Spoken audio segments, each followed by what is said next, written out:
अस्सलाम वालेकुम एवरीवन, कैसे हैं आप? आई होप आप ठीक होंगे इंशाल्लाह। घर वाले रोज़ रोज़ एक जैसा मसालेदार गोश्त खाकर बोर हो चुके हैं, तो आज की ये स्पेशल बीफ गोश्त की रेसिपी ज़रूर ट्राई करें। मैंने गोश्त को इतने बेहतरीन अंदाज में फ्राई किया है कि जायका यादगार बन जाएगा। तो चलिए जी फटाफट रेसिपी को शुरू करते हैं। सबसे पहले चूल्हे की फ्लेम को ऑन कर देते हैं और ऊपर कढ़ाई रख देते हैं और 1 कप ऑयल का डाल देते हैं। ऑयल को गर्म होने देते हैं और आधा किलो मैं बीफ बगैर हड्डी के गोश्त लिया है और ऑयल में जैसे ही गर्म होता है तो इसको करते हैं फ्राई 1 मिनट के लिए और साथ ही इसमें शामिल कर देते हैं हाफ़ टी स्पून नमक का। और 1 मिनट फ्राई करने के बाद अब हम इसमें शामिल कर देते हैं 1 टेबलस्पून अदरक लहसुन का पेस्ट। इसे ज़्यादा से ज़्यादा फ्राई टाइम जो लगेगा गोश्त को वो 3 से 4 मिनट है, क्योंकि हम इसे ज़्यादा फ्राई नहीं करेंगे। जैसे ही गोश्त का कलर चेंज हो तो इसमें डाल देते हैं खड़े मसाले, जिसमें 7 से 8 साबुत काली मिर्च, 1 दालचीनी का टुकड़ा और एक ही मैंने मोटी इलायची भी इसमें शामिल कर दी है और एक छोटा सा बादियान का, यानी अगर बड़ा है तो आधा फूल और अगर छोटा है तो पूरा डाल दें और 2 से 3 लौंग इसमें शामिल कर देते हैं। ये तो इसमें थे खड़े मसाले जो हमने ऐड कर दिए हैं और इसे 1 मिनट के लिए फ्राई करते हैं। और अब इसमें शामिल करते हैं 2 गिलास बड़े पानी के जी, और इसको आँच को एक दफ़ा हम तेज़ कर देते हैं ताकि गोश्त पकना शुरू हो जाए। जैसे ही गोश्त पकना शुरू हो जाएगा हम इसकी आँच को लो कर देंगे, ताकि मीडियम टू लो पर इसे मैंने 30 मिनट के लिए किया है कवर। ये गोश्त को हम बिल्कुल मीडियम लो फ्लेम पर पकाएंगे और मैंने इसको पकने के लिए छोड़ दिया है। अब हम आते हैं नेक्स्ट स्टेप की तरफ। तब तक जब तक हमारा गोश्त पकता है उस वक्त तक हम इसके लिए मसाला ज़बरदस्त सा फ्राई करते हैं। सबसे पहले जी ऊपर रख देते हैं फ्राई पैन में मैंने 2 टेबलस्पून ऑयल के शामिल किए हैं। ये मीडियम साइज़ के 2 प्याज थे जिनको मैंने रफली काट लिया और मैंने अब इनको फ्राई करते हैं। इसको हमने कलर नहीं चेंज करना, सिर्फ ओनली 2 से 3 मिनट के लिए करना है फ्राई। जैसे ही इसका कलर चेंज हो तो इसका चूल्हा हम कर देंगे ऑफ। यहाँ पर जी प्याज़ों को कलर चेंज नहीं होने देंगे। यहाँ पर प्याज अच्छे से हो गए हैं फ्राई, 2 से 3 मिनट लगे हैं। मैंने इसे मीडियम टू लो फ्लेम पर फ्राई किया है ताकि इसका कच्चापन प्याज़ों का हो जाए ख़त्म। आप भी बीफ मज़ेदार और करारा खाना चाहते हैं तो फिर मेरी रेसिपी को एंड तक वॉच करें। यहाँ पर जी अब डाल देते हैं 2 मीडियम साइज़ के मैंने टमाटर मोटे मोटे काट के ऐड कर दिए हैं और 1 मिनट के लिए इसको भी फ्राई करते हैं। यहाँ पर जैसे ही टमाटर थोड़े से सॉफ्ट हो जाते हैं अब हम इसमें लास्ट में शामिल कर देते हैं 3 सब्ज़ मिर्चें मोटी मोटी काट के डाल दें या वैसे ही साबुत डाल दें। तो मैंने तो इसे साबुत ही डाल दिया है, फिर मैं बताती हूँ इनका क्या करना है। अब इसमें जो ख़ास चीज़ जाएगी 5 से 6 इसमें डाल दें काजू और उसे 1 मिनट के लिए करें फ्राई। काजू डालने से इसकी ग्रेवी में बहुत ज़बरदस्त टेस्ट आएगा जी। यहाँ पर 1 मिनट हो गया है और अब हम चूल्हे की फ्लेम को ऑफ़ कर देते हैं और इससे जो मसाला है इसको ठंडा कर लेते हैं। और इस मसाले को ठंडा करने के बाद एक लेते हैं ब्लेंडर जार, उसमें सारे मसाले को शामिल कर देते हैं। यहाँ पर मैंने ब्लेंडर जार में डाल दिया है तमाम मसाला और इसमें साथ मैंने डाल दिया है थोड़ा सा पानी, यानी 3 से 4 टेबलस्पून मैंने पानी ऐड किए हैं और इसको बंद कर देते हैं और इसको मशीन को घुमा देते हैं और अच्छा सा पेस्ट बना लेते हैं। यहाँ पर पेस्ट को रख देते हैं एक साइड पे फ़िलहाल। अब हम आते हैं नेक्स्ट स्टेप की तरफ। यहाँ पर जी 30 मिनट हो गए हैं गोश्त को कुक होते हुए। बिल्कुल मैंने मीडियम लो फ्लेम पर इसे कुक किया है।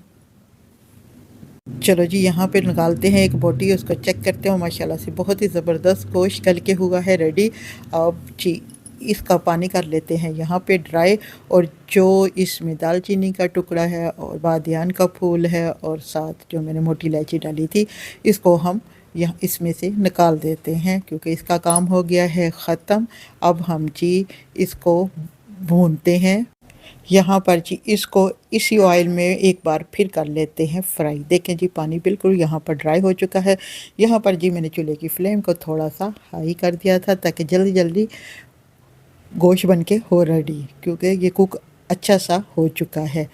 अब इसमें जाएंगे कुछ मसाले जो इसको और भी ख़ास बना देंगे गोश्त को। अब हाफ़ टी स्पून इसमें शामिल करते हैं साबुत ज़ीरा, और हाफ़ टी स्पून ही इसमें शामिल कर देते हैं लाल मिर्च पाउडर। हाफ़ टी स्पून इसमें मैं डालूँगी हल्दी पाउडर, और 1 टीस्पून शामिल कर देते हैं सूखा पिसा हुआ धनिया। हाफ़ टी स्पून इसमें जाएगी ब्लैक पेपर यानी काली मिर्च पाउडर। और इन मसालों को अब 1 मिनट के लिए करते हैं फ्राई, क्योंकि मैंने इसमें 2 से 3-4 सब्ज़ मिर्चें भी मसाले में डाली है, इसलिए मैं थोड़े से मिर्च कम रखूँगी। आप अपने टेस्ट के हिसाब से मिर्च कम या ज़्यादा कर सकते हैं। अब जी यहाँ पर 1 मिनट हो गया है फ्राई होते हुए गोश्त को।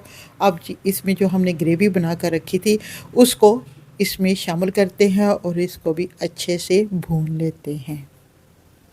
अगर आपने इससे पहले कभी आज तक इस तरह ग्रेवी नहीं बनाई तो एक बार मेरे कहने पर आप ज़रूर ट्राई करें, बहुत ही अच्छा टेस्ट आता है। यहाँ पर जी मैं चेक कर लेती हूँ इसमें मसाले में नमक कैसा है, क्योंकि मैंने गोश्त को बॉईल करते हुए भी नमक ऐड किया था। अब जी मुझे यहाँ पर थोड़ा सा कम लगा है, इसे मैं थोड़ा सा इसमें नमक और शामिल कर देती हूँ, तब के जब मसाला बन के रेडी हो तो वो भी बहुत ही ज़बरदस्त गोश्त के साथ बना हो, फिर ही मज़ा आता है गोश्त खाने का, अगर मसाले में नमक मिर्च पूरी परफेक्ट हो।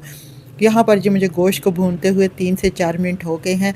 अब जी इसमें शामिल कर देते हैं 1 छोटी कटोरी दही की, और इसको 2 से 3 मिनट के लिए मज़ीद भूनते हैं। दही डालने के बाद गोश्त को ज़्यादा भूनना नहीं चाहिए, क्योंकि गोश्त फिर सख्त हो जाता है। इसे ज़्यादा से ज़्यादा 2 से 4 मिनट के लिए ही कुक करना चाहिए। यहाँ पर जी गोश्त की बहुत अच्छी सी बनाई हो चुकी है। अब इसमें शामिल कर देते हैं 3 से 4 सब्ज़ मिर्चें काट के लंबी लंबी, और साथ ही 8 से 10 गिरिए बादामों की छिले हुए बादाम इसमें शामिल कर देते हैं, और इससे बहुत अच्छा टेस्ट आएगा और ये रेस्टोरेंट से भी ज़्यादा मज़ेदार गोश्त बन के घर में होगा रेडी।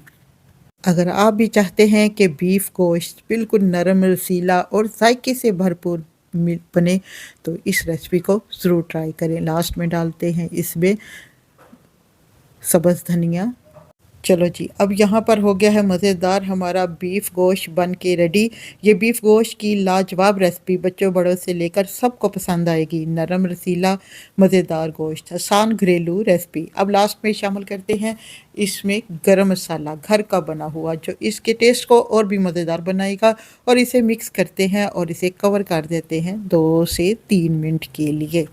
तो जी फ्रेंड्स आज की मेरी रेसिपी आपको कैसी लगी? अगर अच्छी लगे तो प्लीज़ लाइक करें, शेयर करें, और मेरे प्यारे से चैनल नाजुक लोग कुकिंग एंड व्लॉग को सब्सक्राइब ज़रूर करें, और दुआओं में याद रखें, और अपने प्यारे से फीडबैक से ज़रूर नवाजिए। देखते रहिए, सीखते रहिए और बनाते रहिए मज़ेदार खाने, सिर्फ़ और सिर्फ हमारे प्यारे चैनल नाजुक लोग कुकिंग एंड व्लॉग के साथ।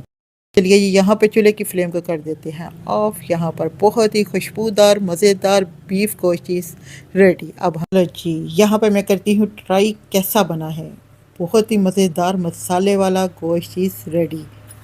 लुक एट दिस, चेक करें इसकी ग्रेवी बहुत ही ज़बरदस्त बन के रेडी हुई है, और पूरे घर में इस बीफ गोश्त की खुशबू आ रही है। ऐसे लगा है जैसे किसी देग में ये शाही गोश्त बन के हुआ है रेडी। चलो बहुत ही ज़बरदस्त बन के हुआ है रेडी। आप भी इसे ट्राई करें खमीरी रोटी के साथ, पराठे के साथ। मिलते हैं नेक्स्ट वीडियो में, तब तक के लिए इजाज़त दें। खुश रहें, खुशियाँ बांटें। Thanks for watching video and अल्लाह हाफिज़। आखिर में आप इस रेसिपी को ज़्यादा से ज़्यादा अपने फैमिली फ्रेंड के साथ ज़रूर शेयर करें।